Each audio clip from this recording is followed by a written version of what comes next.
Well, shit the bed. Happy Halloween, hoes. I'm your host, PJ Bozek. Yet again, back here with Soundfest 2025. Werewolves, zombies, vampires, you're all welcome. All you underground horror fiends are out there, you know it. You wait all year. Y'all wait all year just for October to show up, just to put up your decorations and hang up your sigils and watch freaking horror movie after horror movie, going through all the craziest, goriest shit you can think of. Even vampires who want to suck the blood out of your dick. We're gonna talk about some scream queens from over the past century. I mean, we got Janet Leigh and Jamie Lee Curtis. We got Karen Black. Oh, and let's not forget Sigourney Weaver as Ripley. But let's talk about Elvira, Mistress of the Dark. If you don't know who the hell Elvira is, and you should, because she's awesome. She used to host this movie macabre show where she would just go on and host all these B movies, and they were just terrible. But she was really good with the one-liners. She was kind of like a gothic valley girl. And she would go on to make a movie called Elvira, Mistress in the Dark in 1988, which was a big success. And she would work years and years and years to make this one happen. I'm talking about Elvira, Haunted Hills from 2002. Came to America. It was originally released in 2001 at a Rocky Horror Picture Show festival, which I think is pretty dope. I wish I could have been there for that one. It is directed by Sam Irwin.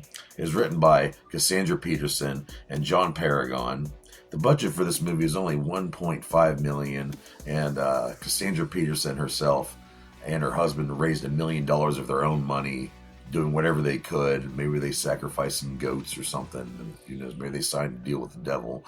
And they ended up getting their friends and family to raise the other $500,000 to make this happen. This movie was filmed in Transylvania and Romania, which is freaking cool. It takes place back in the 1800s. There's a lot of crazy shit going on. It's pretty much a tribute to Edgar Allan Poe stories. And then this castle that Elvira's landed in, along with her maid Zuzu, who's funny as shit, by the way. This movie's kind of is very tongue-in-cheek, and Elvira's always been a character who's always been fourth wall breaking, very self-aware, and she's got some really silly one-lines in this movie. Plus, everyone, I'm just going to come out and say it, girl's got some nice titties, all right? I'm just going to come out and say it, all right? You're a beautiful woman, you're talented, you're intelligent, and you're funny. But you got a nice rat, girl.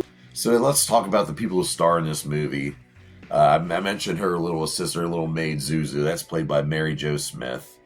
We have Gabriel Andronace playing this guy named Adrian. He's works on the castle grounds and all that. He's got muscles, and Elvira's all about him, thinks he's sexy as hell. We have Heather Hopper playing Roxana Helzebus. We have Mary Scheer playing Lady Emma Helzebus. And Mary Scheer, she was on the Mad TV series. I always thought she was very funny and very underrated. Scott Atkinson playing, get this, Dr. Bradley. And I don't know, I couldn't stand his character, to be honest with you. And Lord Helzebus, played by the iconic Richard O'Brien. And if you don't know who the fuck Richard O'Brien is, I'm coming to your house right now. I'm kidding. I keyed. He wrote and helped bring to life the Rocky Horror Picture Show. But he plays this crazy guy in this castle, and he's just seeing things all the time. And his wife, Elvira, supposedly died years ago. And the star of this movie, Cassandra Peterson playing Elvira, Mistress of the Dark. She also plays Elvira. And because his wife, his dead wife, looks just like Elvira, of course. And this movie is pretty much paying tribute to all those old movies that took place in castles, using Edgar Allan Poe stories like The Pit and the Pendulum. Good stuff here, and I love Edgar Allan Poe, so it was really cool to see that in this movie. And I will say this movie is not that hard to find. You can go here on YouTube right now and look for it, and you can find it on Tubi, I believe. But Cassandra Peterson, she just, over years and years and years, she just started out doing a radio show thing, and then she ended up she was part of a comedy troupe called The Groundlings. She went around the world, Italy. I mean, just this girl did it all, dancing, singing. and she finally found her niche in the horror community. This woman has done so much for the horror community. Look up the Joe Bob Briggs stuff; that's really good. The 40th anniversary is pretty decent, and of course, the first movie that she did, starring herself, Elvira, Mistress of the Dark, 1988. I'll review that next year, but my daughter really wanted me to review Haunted Hills from 2002. So what do I rate? What do I rate Elvira's Haunted Hills from 2002? Well, I mean, like I said, it's a very independent movie, but I love how tongue-in-cheek it is. I love how Elvira is just so self-aware that this movie is cheap.